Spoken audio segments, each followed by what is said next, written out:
Welcome to Lab Results. We are live. So happy to be here this evening. We are going to be discussing our topic that we had on this past Monday, which was stress, mental health, and trauma. But before we get started and before we bring on our guest, I want to bring on my co-host and my partner in crime who's been doing this virtual thing with me since we started, and that's my man, Joe Barker. Joe. Hey, how's everybody doing this evening? Thank you so much for joining us. Hey, man, I'm a black man in America. You're going to have to stop calling me your partner in crime, man. I might have warrants, man. Like, I don't need that smoke. I don't want no issues, man. But no, Hey, glad man, to be here. we always getting accused of it anyway. So, Anyway, glad to be here. As always, that whole mental health conversation topic is just so powerful. And there were so many powerful things that were talked about Monday night. Glad to have our guest panelists with us here this evening to kind of continue to unpack some things. May even be dealing with some real life things, but powerful conversation on Monday, Marty. So appreciate what you did, man. Yes, sir. Yes, sir. And just so everybody, we can reiterate, this is Lab Results' idea was to keep our virtual presence going because during the pandemic, we went away from being live every week to doing this virtually so that we kept our touches with the community and our topics moving. But we also found that there were people throughout the country that still checked in with the Black Man Lab, and this is a good way to continue to do it. Plus, we get to take a deeper dive with our guests that we have for the evening. So before we bring on our guests, one of the things that we do every week at the Black Man Lab and as well here at Lab Results is we make sure that we acknowledge the shoulders of those that we stand on, those that came before us. And we do our own version of a libation, which is just a call on an ancestor. So I'm just going to ask the brothers here, Joe and our guest, Keith, if y'all could just say out an ancestor and then we'll just give them an ashe. So whoever is in your heart today that knows that they would be happy to see you here today. So on three, just call somebody out. 1, 2, 3. Sylvester Williams. Ashe. Ashe. Okay. So we know that we can't do any of the work that we do without acknowledging those that came before us. And we want to make sure that we do that in every space that we're in, anytime that we're getting together as a group. So without further ado, I want to bring on our guest because he's actually in a situation where he's working and he's moving around and he's doing the work of the people. But he still wanted to make sure that he was here for Lab Results tonight to be able to talk on our subject at hand. So without further ado, my brother Keith Strickland. So thank you so much for having me tonight. I appreciate it. Thank y'all for what y'all do, period. Like y'all create a very valuable and just, man, essential space for Black males. So I just really appreciate the work y'all do. We appreciate you, brother. We know that you have been in the space, both as a panelist on more than one occasion, and then also, as a member in the audience, and you served our kids very well. And I shouldn't say our kids, you served our men very well in that capacity. So real quick, Keith, what I would like is for you just to give a quick introduction of yourself and what you're doing right now in the communities, with the work that you do just in general, and then we'll take a deeper dive as well. Okay. So again, my name is Keith Strickland. I'm the founder of an agency called Making the Transition. And real simply, what Making the Transition is we try to create justice for young adults who are born into minority communities, face inner city poverty, who've gone through disadvantages that just give them a harder opportunity in life and create the type of equity that they deserve in society, or to be able to live with the highest quality of life, which every person should have access to. So we do that by creating programs in courts, schools, prison institutions, county jails, in partnership with places like WIC, just people who have access to populations that are underserved and a lot of times have suffered against systematic oppression. So that would look like creating diversion programs to keep youth who are in high crime communities outside of the criminal justice system and if they are in the criminal justice system, how do we help repair their behaviors and get the life skills they need to be able to remove themselves from that system? Working inside of schools to help give life skills, behavior modification, cognitive awareness, trauma therapy, just things to be able to help people develop wholly and healthily as a young adult so that they can be really powerful adults in our community. And like I said, we do that through tons of different partnerships. And I do that in communities all the way from New York to Alabama to Texas. We got programs in dozens of cities. So basically, I created an agency that provided the things that was lacking that I lacked when I was a child, that helped me to become the person who I was as a young adult. Started selling crack cocaine at about 12 years old. I made millions of dollars selling drugs over the years and destroyed a lot of households, hurt a lot of people, and did a lot of things that I'd never be able to undo the damage of. And I just looked at what was missing along the course of my life that helped me grow into that man. And I created an agency that tries to bridge those gaps and provide those resources. And you know, I know that you have a very, very interesting story, and especially for where you are today and the work that you're doing today. Give me a little bit more of that, where you were born, your home life, and the pre Keith Strickland of today. Okay. Can y'all hear me well? Because I have little breaks and little gaps. I just want to make sure y'all can hear me. Okay. Yeah, we can hear you. So I'm originally from Chicago. Wait. Hold on, Keith. Hold on. How did I not know that, man? Yeah, you missed it. How did I not know that? Really, Marty? Really, bro? My family is 3 generations Cabrini Green. So is that right? Yeah. My mom was the first Black child to be integrated into a public school in Chicago with white children. So my family, like, my mom went through the Black he froze up. school program all the way up to college. So, you know, my roots run real deep in Chicago. My great grandfather was killed. He was the union leader for minority workers for the city of Chicago. Okay. And he won legislation for minority workers to be paid equal pay to their white counterparts. And he was murdered the night that he won the vote. So, wow. You know, so that's what I'm saying. My roots are deep in Chicago. Yeah, we gotta talk more about that, brother. That's interesting. My mom grew up right by Cabrini Green as well. Yeah, my family generation went to Cabrini Green. Okay. So, you know, when you talk about Black folks' background, we got to think about what do we want to show when you're being recorded versus what you don't want to show, right? True that. We all got a background. Sure. But real short story, man. My mom met my dad on the night that my dad killed somebody. And he reminded her of Chicago. And I'm the product of 2 people who got together that probably should have never got together.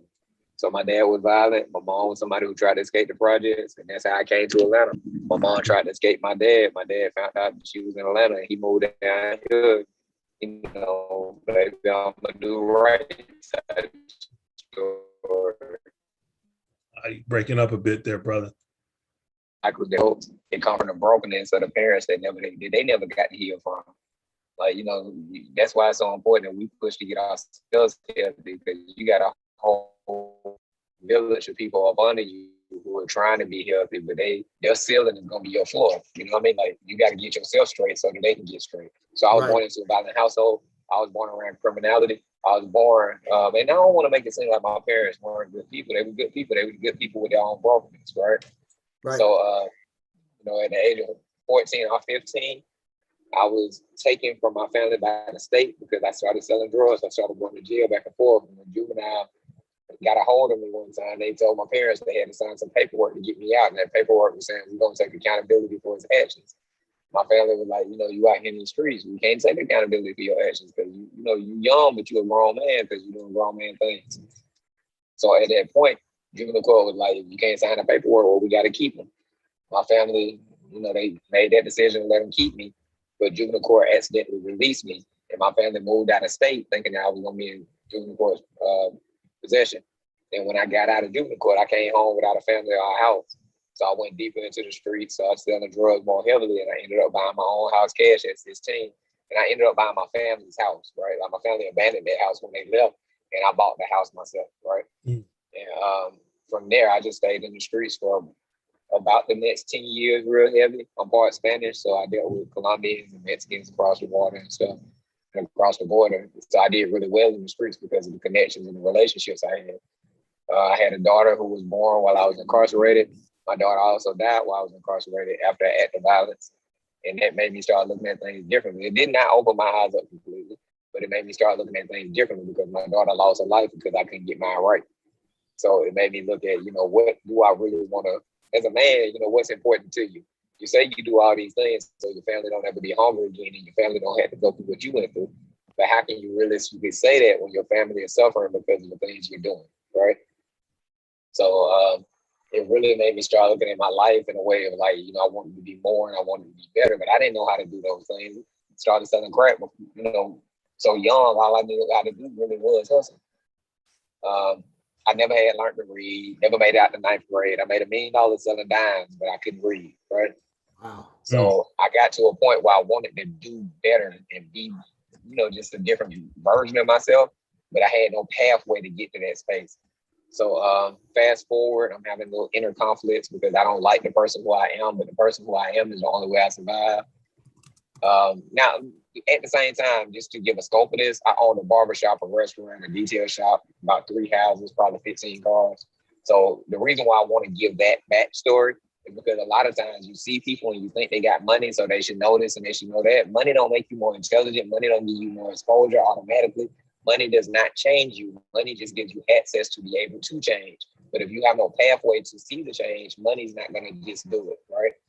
So you got this person who has all these physical things and these material things, but I still don't have this. You know what I'm saying? My eyes still haven't seen outside the hood. I'm worth millions and I don't know it because all I know is the projects in the hood. You know what I'm saying? So I got caught selling it. I was selling somebody 5,000 grams and the police were sent by somebody to come and rob me.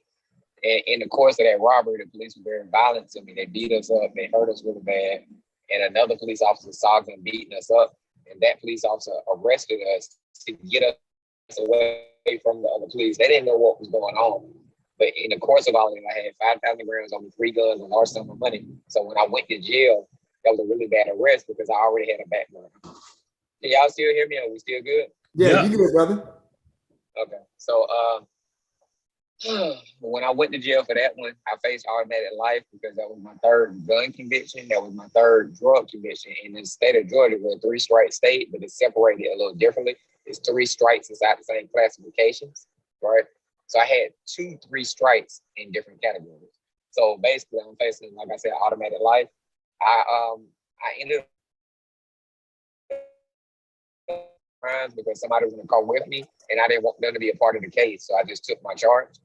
But in the case, when you take a charge like that, they fight to get down to something because you can't say I did it, but I still want to fight it, right? Right. So that was pretty much it for me. But I was okay with going to jail for the rest of my life. In certain ways, I was okay with it because, like I said, I already started having this inner conflict. Like I wasn't happy with the person I had become, and I didn't know how to change. So I felt like if God needed to take me away to change me, that needed to be. And I'm gonna take my glasses off of this because I want whoever's listening to be able to look in my eyes and really feel me on this one, right? When I made peace with God about the things I did in the world, God gave me an inside forgiveness, and then God let the world give me forgiveness. So clearly I'm not doing life in jail. So clearly that didn't go the way that it was supposed to. I ended up getting an early release and I got my freedom back. And that's why I ended up starting my company. When I came back to society, what I do right now was my gift to God for giving me another life. The life God gave me, I threw it away. The life God gave me back, I gave it away, right? So I threw my life away as a young person. But then once it finally made sense to me, it made a footprint in the community, right? Every office I have is a place where we used to sell drugs out of. So since I trafficked drugs across the country, I opened up offices across the country. But it all started with me allowing God to forgive me, me allowing myself to forgive me, and then me allowing the world to forgive me. Man, that's one, it's powerful, but that's also an interesting point to circle back to Monday and our conversations Monday around mental health, stress, and trauma. And a lot of what you just described as your life touched on all those things, right? You dealt with some trauma, obviously dealing with incarceration. Incarceration is stressful. The trauma of And I losing. dealt with the death of a child, my only Yeah, child. that's that the So when you trauma. talk about trauma, it don't really get deeper than that. Not at all. Losing your only child. Right. And I've been kidnapped 5 times. I've been left for dead myself. I've been tortured for several hours. Or somebody kidnapped me, tried to kill me, and left me tied up for dead after torturing me for 7 hours. So I'm saying that to say I've had my closest friends, a dozen of them behind my arms, where literally we took that last breath together. I just got up and they didn't. So yeah, you do go through your traumas in the streets. Yeah. And I didn't mean to cut you off. I'm just for the people watching this, I want to let them know what you go through does not define you. How you come out of it is what does define you, not what you go through. Right. And that was, you actually were making my point for me, is that, I have a good idea of your story because we've heard it. But as it relates to our topic, you've touched on all 3 of those things, ultimately to get to dealing with your mental health, which is where you are today, and being open and honest and being able to speak to and be honest about your background and where you are today, which is part of that mental therapy that we go through. So let's talk a little bit about that. We talked about on Monday, there were a lot of questions around mental health and dealing with the pressures of life and stuff like that. Let's talk about that a little bit from your perspective of what you thought were some pivotal things that were said, or what you may see as some pivotal things in that realm. First, before I even get into that, I want to say this because I want to let it be known why I am transparent. That's, I believe that our life is not our own, and we don't have a right to keep things inside, right? Because somebody else may be able to grow through what you've been through. But I have a young lady who's in the car with me right now, who I'm taking to a safe place, shelter, because she's going through her own things right now. We had to find a safe haven for her so that she can get away from those things while we work on rebuilding her life. So one of the reasons why I'm being so transparent right now is because she's sitting next to me in this car and she needs to hear these things. She needs to know that even though this is going to be a tough situation right now, this tough situation is just getting a tough person who's going to go out here and build an empire, conquer the world, and do all of these things, right? So I'm sharing that so that she can hear it. But again, for people watching, our youth need us. You know what I'm saying? This is a minor. Like, if I didn't get my life together, how in the world could I help her get hers together, right? They need us. Right. They're the only people who are living a situation that they did not create. Adults, we create our reality. Children are born into the reality that the adults around them created for them. And if that reality is one that is not good, and they're being punished not of their own actions. And the only way we break that cycle is if somebody who created a better reality comes in and intervenes, right? So I just need to say that because we're talking to men and children, community, or women. They need men. They need kings. They need men who are strong enough to not only lift themselves up, but to build strong enough shoulders to hold them up, right? They need us. Like, they really need us. So when we talk about mental health, when we talk about these different things, let that be your motivation. I had a young man who talked about self-harm after what we talked about Monday. You get what I'm saying? He talked about hurting himself after we talked Monday. You don't know who might need you. It might be the person smiling and laughing in the room right next to you that needs you, right? Yep. So I'm sorry about that, Marty. You can re-ask your question, but I just needed to get that out. No problem, brother. No problem. And that's, what do we call the Black Man Lab, right? A safe and sacred place, right? Where we're able to share and be transparent. And we appreciate you being transparent with the, young lady in the car right now. Tell her, make sure you let her know that the Black Man Lab is praying for her, and we know that she's going to be the queen that she can be. So we want to be real clear about that. Joe, were you going to say something? I'm sorry. Yeah, no. One thing I want to ask you, Keith, man, you're in a lot of different spaces, and one of the things that we as a group, some of us help out with Gary Davis and the Next Level Boys Academy on Saturday mornings. A lot of at-risk young men. You said something when you were telling your story, and I hear this so often Saturdays when they talk, and I want you to unpack that a little bit because some of those young brothers that might hear you. What you said Okay. is when you got arrested, you said you were ready to spend the rest of your life in jail. And that's what these young brothers are saying. And I want to hear from you, what is it that caused that mentality? And what is it that was able to shift you out of that mentality?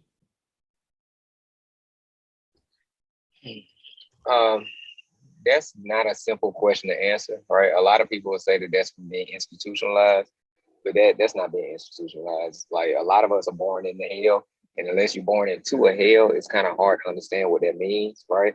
But when you're born into, reality, there's a lot of people hustle who don't want to hustle. I never liked drugs. I never used drugs. I don't smoke. I rarely drink. I never in my life liked drugs, right? I never liked what they did to other people. It was just either I would be homeless or I would sell this drug, right? So when you're born into a situation that's tough, you just got to find your way through it. You already on a losing side. You get what I'm trying to say? So you don't lose more. It's just a different type of loss. Like at the end of the day, a lot of our community members look at our youth, they see bad youth, troubled youth, this and that. But what they don't see is that youth has been through bad things, that youth has had a lot of trouble dropped on them. So if every single day of your life, you got to worry about how you're going to eat, where you're going to sleep at, you got to, you know what I'm saying? Like your everyday reality is so hard. Mm-hmm. Why does it really matter if you get killed or if you go to prison? You know what I'm saying? Wow. Like every single day, I've been shot at hundreds of times. I've been in countless shootouts, like countless, right? It ain't that serious because it's like, either I'm gonna do this to live. Like everybody gotta die from something. I just swam in the ocean at the coastal part of Georgia by the Geechee Islands, where the descendants of the slaves still own the islands. I swam in the ocean. I caught a shark there about 3 months ago. So I know for a fact there's sharks in the water because I caught one. I swam in the ocean there on Saturday night and Sunday night from like midnight till 4 a.m. Now these are undeveloped islands, so it's no lights, it's no nothing. You can't even see where the water starts. You just feel it when you walk out. Yeah, I could have been ate by a shark, right? Yeah, that's dangerous because you can't even see the current. But the point is, I'm gonna die from something. I needed to connect to my ancestors, and I needed to be in the water that the slaves were thrown over in or even jumped into. Because like from the places that I'm trying to go in my life, the kind of service I'm trying to go to, I need my ancestor spirit to be with me, right? Right. So it's like somebody could look at it like, man, that was stupid. Why would you go into that water? Either I'm gonna die trying to do this work, or I'm gonna die trying to connect to my people, or I'm gonna die from something one day. So I don't fear death. I just fear not living. I fear my life not having a purpose. I fear staying poor my whole life. I fear staying stuck in poverty my whole life. I fear not being able to take care of my family. I fear not, you know what I'm saying, not being able to be that bridge for somebody. Because even if I went to prison for the rest of my life, I left money here. So that means that my family wouldn't have to pick up a crack rock. You get what I'm saying? So that's what I'm trying to say. It's not like an institutionalized mentality. It's just a survivalist mentality. Like, I may not be able to do it for me, but I'm gonna do it for somebody. And if I gotta risk my own life every single day so somebody else doesn't have to, I'm gonna do that. I get it. So I guess the short answer will be a desperation because there's not enough bridges, there's not enough people out there giving resources and assistance and showing a different path. So people take the path that's in front of them, and a lot of times that path is dark and scary and dangerous. Yeah. So what I hear you saying, brother, is you were ready to sit down for that period of time because for you it was like, what are my options out here? Look at this life I'm leading. Look at where it's leading me to anyway. So I definitely get it. And I hear that desperate voice in them so often on Saturdays when we talk. So I hear that. So where did that shift come from where you said, you know what? Yeah, I'm not afraid to die. However, my life is going to be dedicated to pouring into other people. Where did that shift come? I'm pausing because I'm trying to get the most, the realest answer I can give. First and foremost, that shift never exactly came, right? What happened was I traded somebody my lunch and my dinner for about 2 weeks while I was incarcerated. They gave me a book and they sat down with me and they taught me how to read. When I learned how to read, I learned how to be trained. I learned how to be educated. I learned how to, see what my eyes can show me. Like, in other words, you can write down something that you learned and that you experienced, and then I can pick up a book, read about it, and I can grow through you, right? once I learned that, it opened up tons of doors in my life, because then I could start seeing how to be more than a drug dealer. Like, nobody in my physical life or world or that I had access to was able to show me how to be more than a drug dealer. The biggest, when I said that I was ready to sit down, you want to get out and show them? The biggest, hold on 1 second. Go ahead, brother. Hey, excuse me, sir. Excuse me. You dropped your wallet. Okay, sorry about that, y'all. But, No, you good, buddy. And with everything she got going on, the young lady who was in the car, she's the one who saw that he dropped his wallet. So, you know what I'm saying? That's what I mean by a lot of times, like, youth are remarkable people. They just don't have remarkable people who are building for them so that they can't be the people they're meant to be. You know what I'm saying? Mm. Like, she literally could have got out. This young lady is going through all of these things. She could have got out and grabbed that wallet.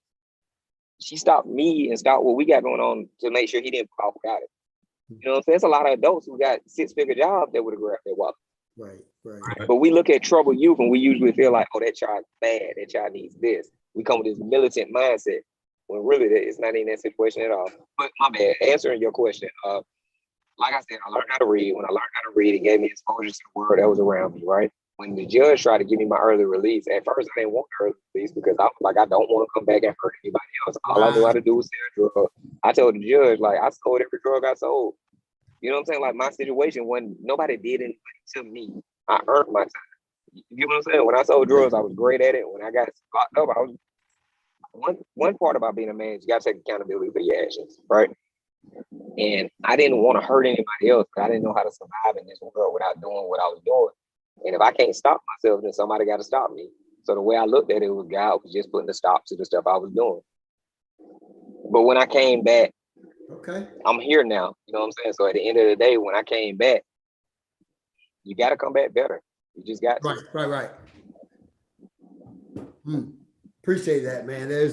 That's going to be powerful to a lot of young brothers that might hear this, and we record this, so they'll have the opportunity to watch it. I have my mentees personally that, I'll be able to be in space and give them opportunity to hear your words too, man. So I appreciate that, brother. Thank you. And another part to it too. Every day I wake up and my ultimate goal is to make my daughter proud. I know my daughter's watching me from heaven, like how we talk about the ancestors, right?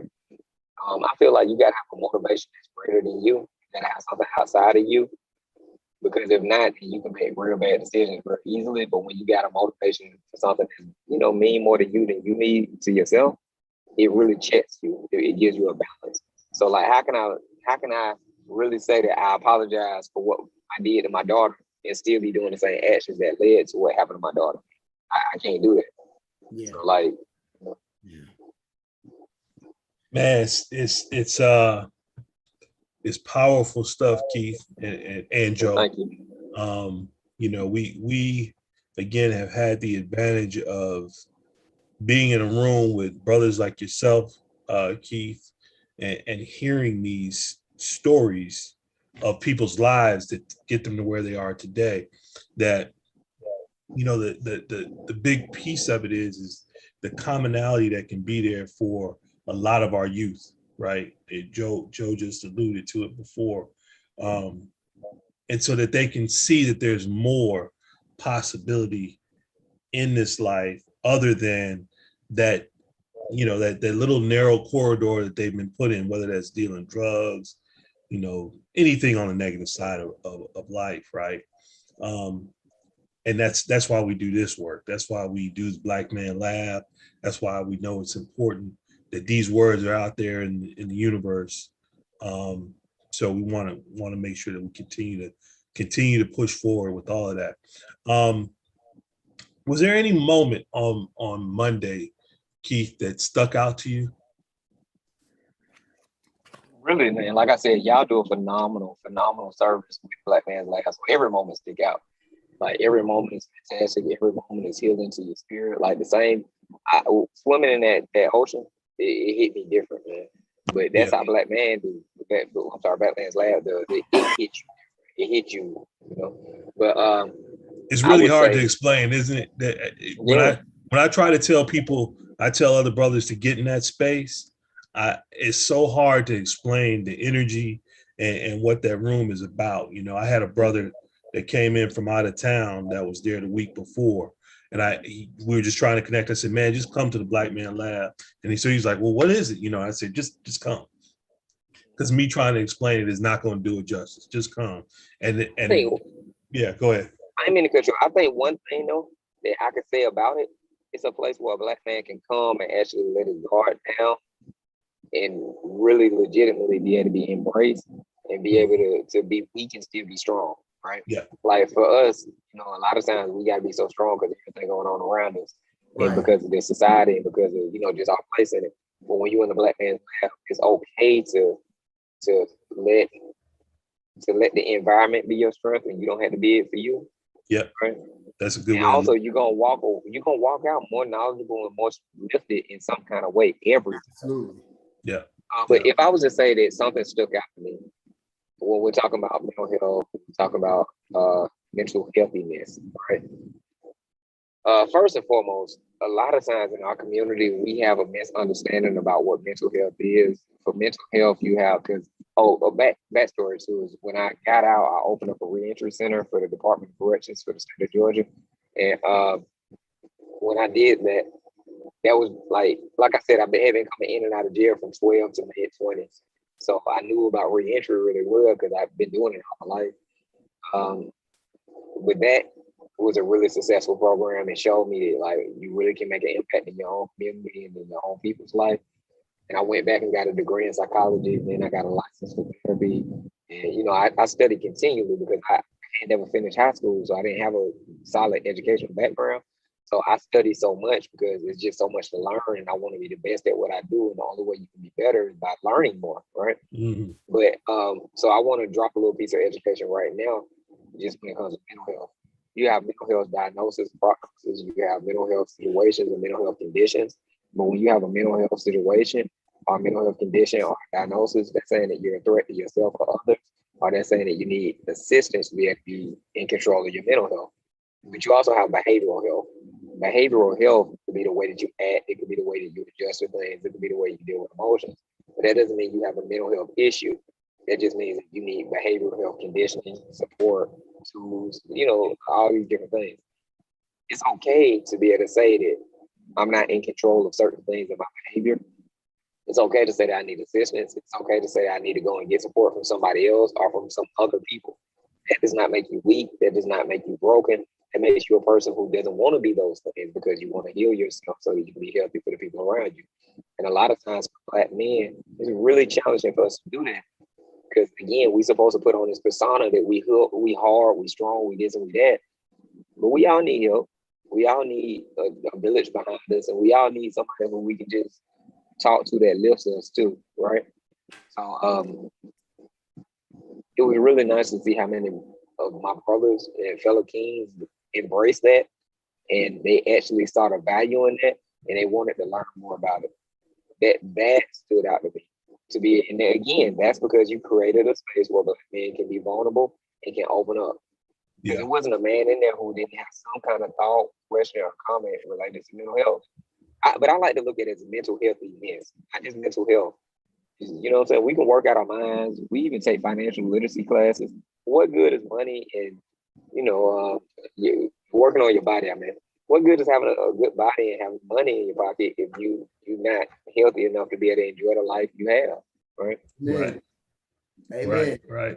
And I like that term too, mental healthiness, right? We work on our mental health just like we do, you know, our physical health. You know, we say fitness, mental healthiness. So good stuff. Yeah. Joe, was there anything that you thought from Monday was? You know, I'll say this, man, and it's funny because there was so many powerful things said Monday, but I will say this.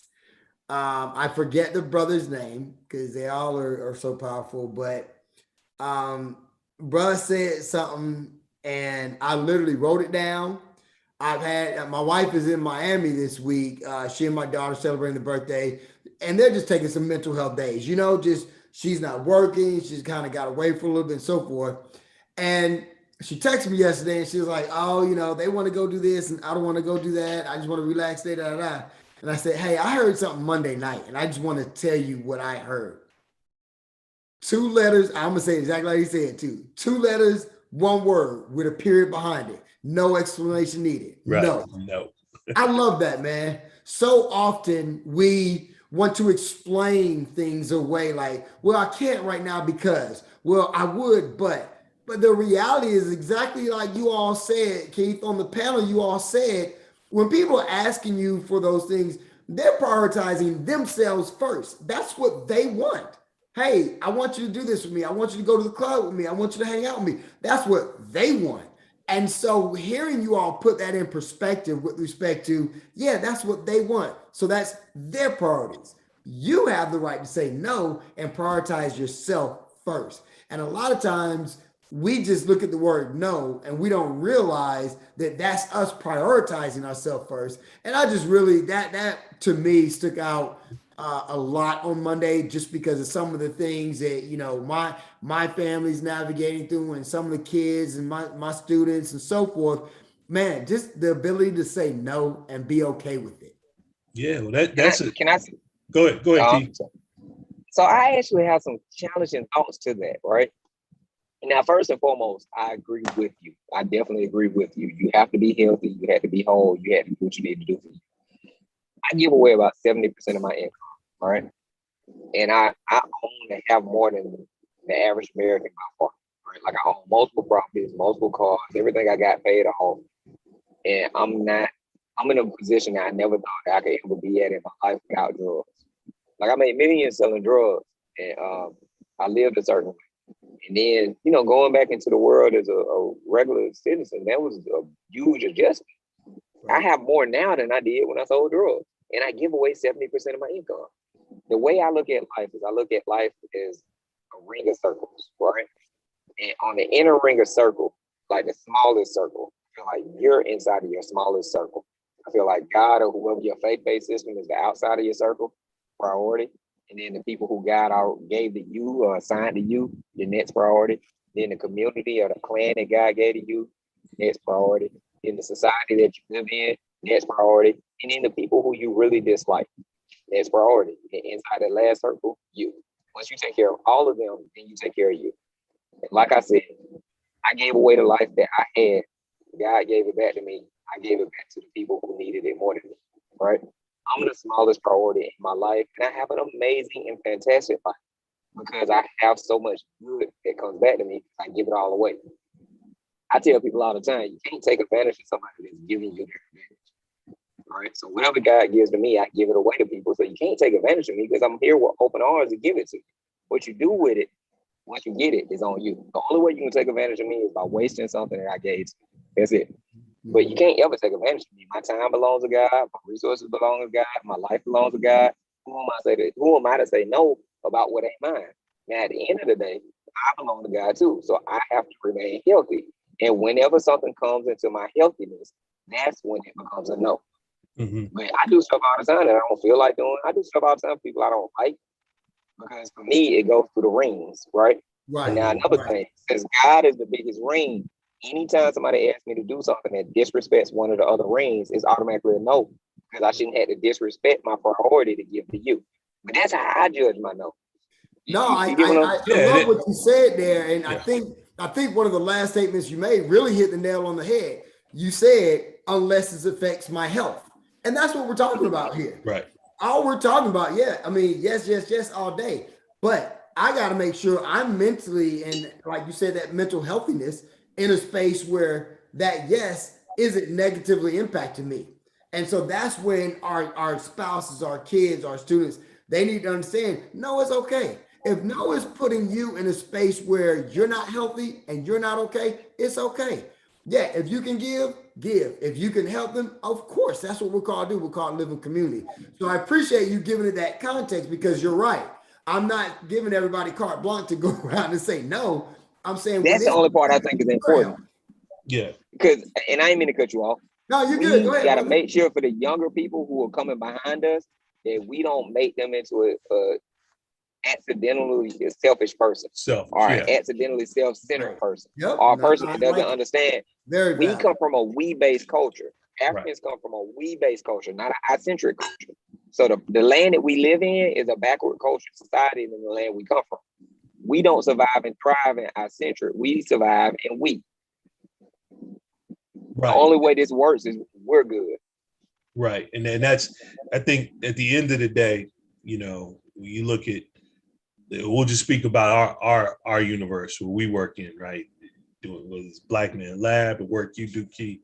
You know, we obviously are doing this work because we're giving, right? We're trying to, we're in a rush to give. I was having this conversation with Mauli one day about, you know, us being in a rush to give as much as we can while we can, you know, but then we're also have to be responsible to ourselves in that when a lot of times we do this type of work, or whether it's this kind of work or for our family or for whoever, but we push, and then we break down and we're no good for the rest of our community, right?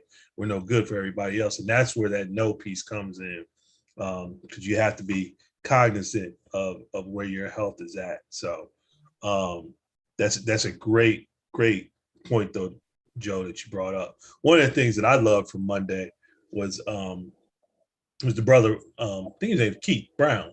When he spoke to our young man, who's an entrepreneur, who's been in Black Man Lab for, you know, since its inception. And we've watched him grow, and he's now a young entrepreneur, and he had questions and doubts. And the way that, you know, not just him, Brother Brown, you know, rallied around him, but everybody rallied around him to make him feel good about the work that he was doing, make him feel strong. And that just kind of gave me a different kind of energy, because it lets you know that we as a community are super strong whenever we come together, you know, and that's what this work is really about.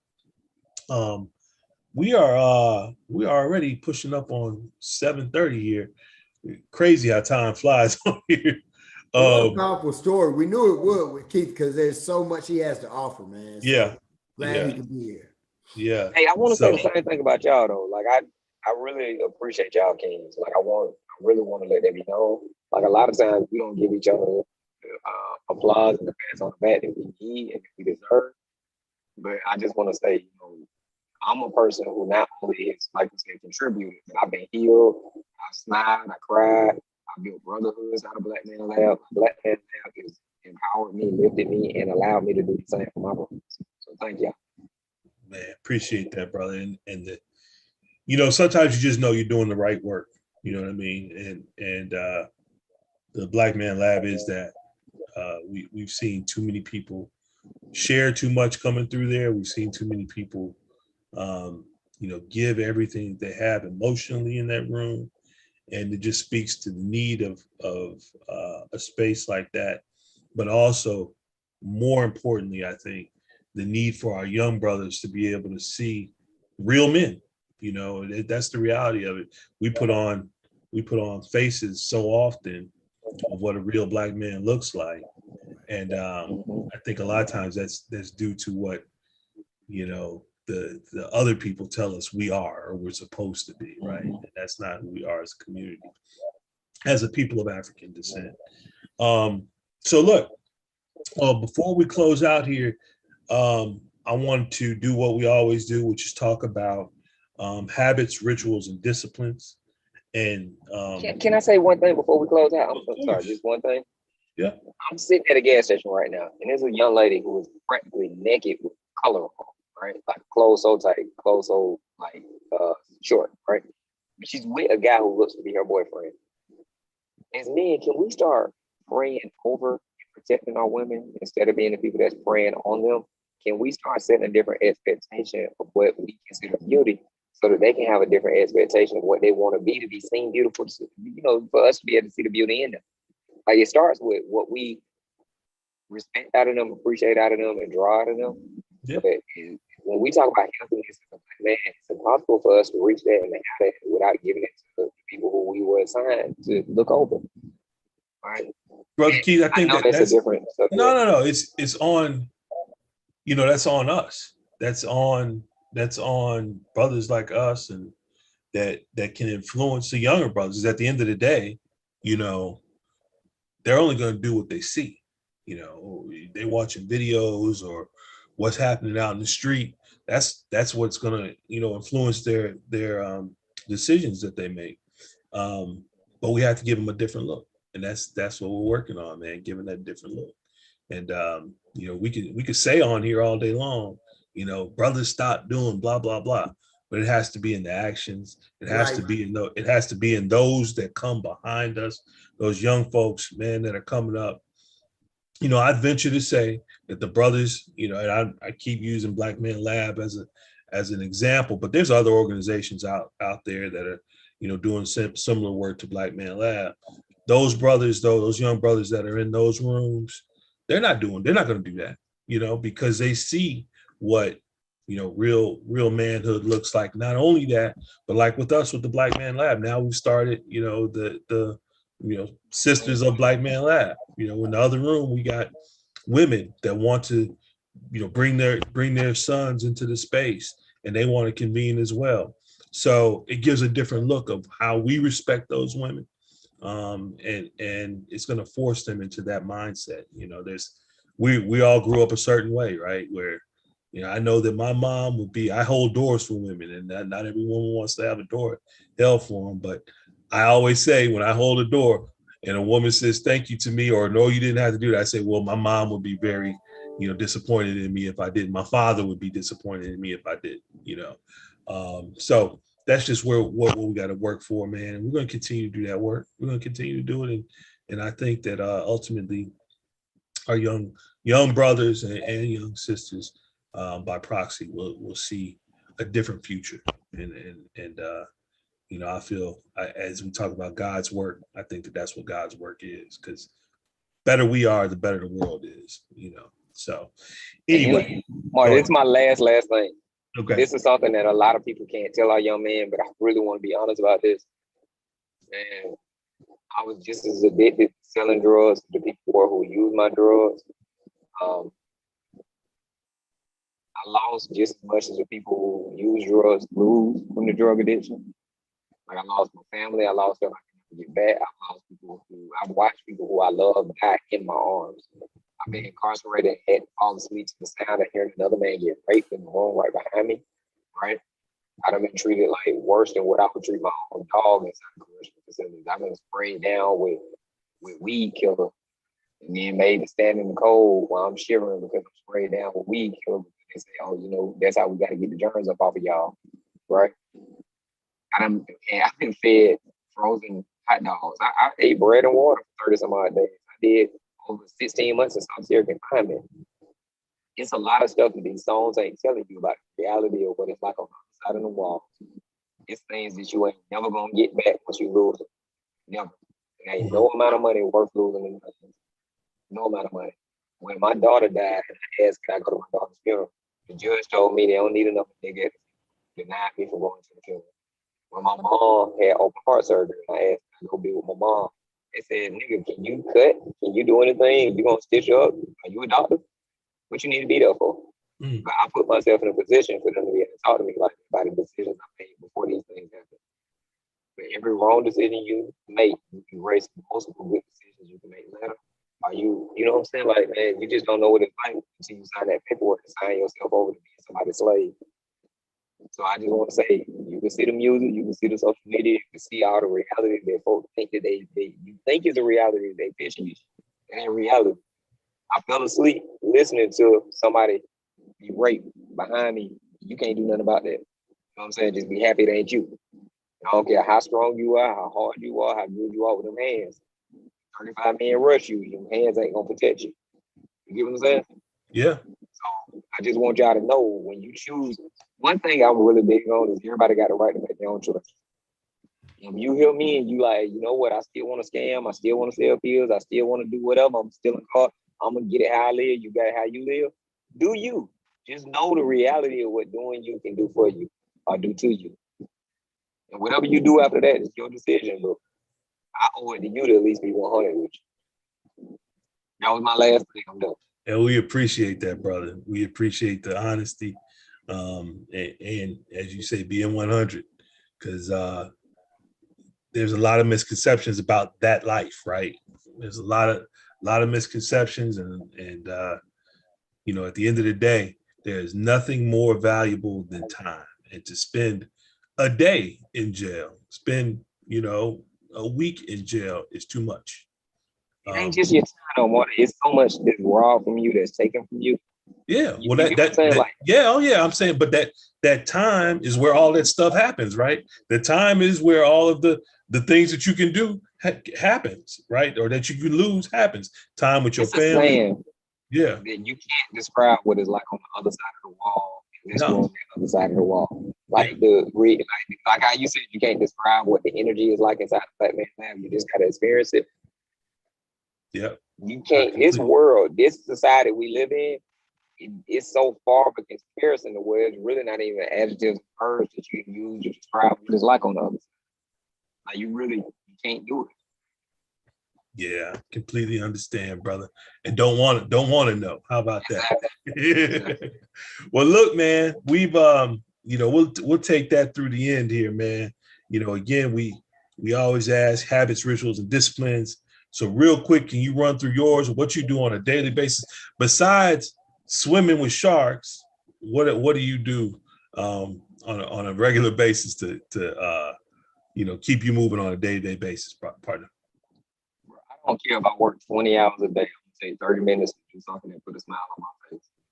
All right. Like I do midnight bike rides, it might be 3, 4, 5 in the morning, and I go for a bike ride somewhere, right? And folks be looking at me like I'm crazy. I'm gonna make time to make Keith happy every day. I don't care if it's small, I don't care if it's big. Another thing I do is I call every man and woman, Black man and woman, I'm to king or queen. Because when I acknowledge them as a king or a queen, I see the king or queen and me or the people that's with me and all of this, man, right? So it's like I give what I want to get. And the last thing I say I do, I start every day off with a prayer, which is just a conversation with whatever you believe in. I end every day by saying something that I'm grateful for that happened today, right? Because no matter how bad the day was, if you got 30 things that went bad in the day, that's horrible, right? Mm-hmm. But for you to make it to the end of the day, 100,000 things had to go right. From that tree not falling on you, for that car not hitting you, your lawn not giving out for you. You know what I'm saying? We can see the 30 things. If you got 30 bad things that happen, it really was a bad day. But look at how blessed you still were. 30 to 100,000, right? Absolutely. So I just make sure I open my mouth and thank myself and thank God. And thank myself because I made it through the day. I ain't give up. I ain't tap out. And thank God for carrying me through it. That's great stuff, brother. That's awesome, man. So, look, we are up against the clock. We have done our time. So you gonna close out without giving your ritual real quick? You gonna let me share mine, and y'all ain't gonna drop no jewels? Well, we do, but I'll let Joe go. Joe, go ahead. What are yours? I mean, we do it every week, so. Right. But no, I appreciate that, brother. Mine is meditation in the morning, centering myself. Just making sure I'm thanking the universe for everything that it's offered me and providing my steps. I get on them knees every night, thanking my God and my Lord and my Savior for all that He's provided for me and asking His direction for continued guidance. And then I work out every day, whether I'm walking 6 or 7 miles or going to the gym with my son to work out. I always got to keep my body in the right shape as well. So there you go. And I could have recited Joe's because I know. But I wake up every morning and I have to be grateful every morning when I wake up. I spend some time with the Creator, just being grateful for another day, especially, in this past year and a half or 2 years now, it's really been on my heart to make sure that I'm doing that every day, first thing in the morning, and then spend some time in meditation, just kind of clearing my mind out to prepare for the day. And then I do my morning workout. Well, I do a prayer call, and then I do my morning workout, which is at hot yoga. I do hot yoga in the morning.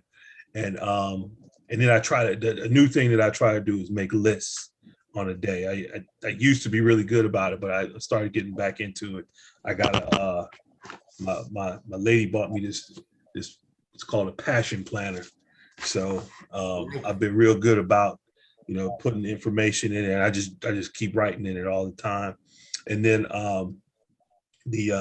probably the last thing that I do every night, I make sure that I'm reaching out to my family, touch my kids, my parents, and my brother. I'll usually just text him, but I usually make sure I reach out to them just with a hey, I love you, whatever.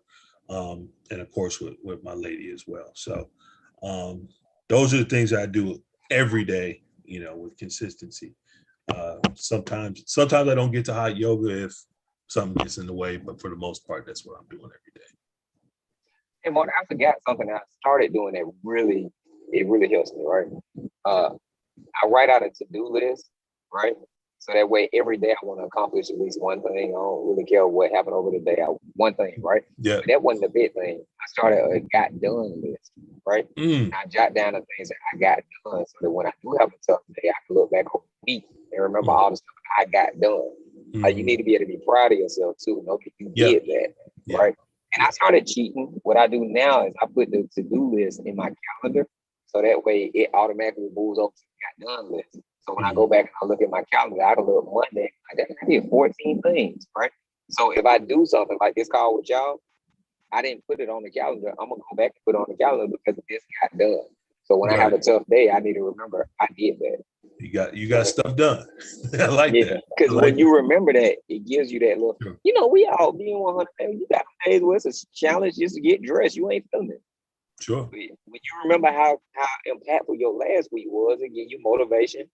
Today, man, I don't know, I almost had tears in my eyes all day trying to get this young lady the resources she needs. Because she deserves so much more. Like, she out here trying. She works. She busted. I met her by providing the resources to her because I was at a restaurant and the manager had an issue and couldn't resolve the issue. She came over, asked the manager, do you mind if I step in? She found the resolution, right? So I was like, who are you? She told me. I was like, where you go to school at? She told me. She was like, said, you got everything you need? She was like, no, I don't. I said, what you need? She said, I need a computer. I said, you know what? I just got me one. Hold on right quick. I went to the car. I gave her my computer, right? And then I was like, what else you need? She looked at me and she was like, you going to give me this? I said, yeah, I am. Because you know what? I think you're going to put it to better use to me. So I gave her my computer, right? And then she told me, right now, I got a living situation. We got into a conversation, and then her situation deteriorated over the past days after this all happened. But because I gave her something to show an investment, she trusted me to be able to help her be safe. You get what I'm saying? But today done been a tough day, man, because our kids go through so much, man, so much. And some days it's just hard to watch what they had to go through. I'm holding in tears right now. But when I go back and I look at that got done list, it reminds me that, you know what, I've made some impact. So don't feel defeated. Don't feel overwhelmed. Don't feel like it's so big. Because I've housed over 175 children in the last 6 months that were homeless, that I put in houses, right? And I need to remember that I did that for the 176 when they came up. Yeah. So, that's great stuff, brother. And I can't thank you enough for your passion and the work that you're doing, because we need it. We all gotta dig in, right? If we're gonna change the paradigm of what this world looks like. Because we always talk about here in the United States, and we always talk about, whether it's the US, whether it's in Atlanta or Chicago, wherever, really the better we are as Black people as a whole, the better the world is. It goes back to what you were talking about earlier, as we talk about us being a community of us, right? A community of giving and a community of taking care of the we rather than just the one. That's what the world needs, right? Because what happens is the reason the world's in the condition that it is in is just strictly selfishness, and following some ideologies that are not our own, right? So look, I made $1 million selling diamonds, right? Because I sold drugs 18 hours a day, 10 years straight, right? So if I can make that level of commitment to serving the devil, then I'm gonna work 20 hours straight longer to serve God. You get what I'm saying? That's my philosophy. When I went the wrong way, I went super hard. Yeah. And on that, we're gonna leave it at that, brother. That's a great way to leave this conversation tonight, man. Brothers, again, thank you for tonight. Brother Mark, our big producer, Mark Lawson, thank you for the work you do, brother. Always.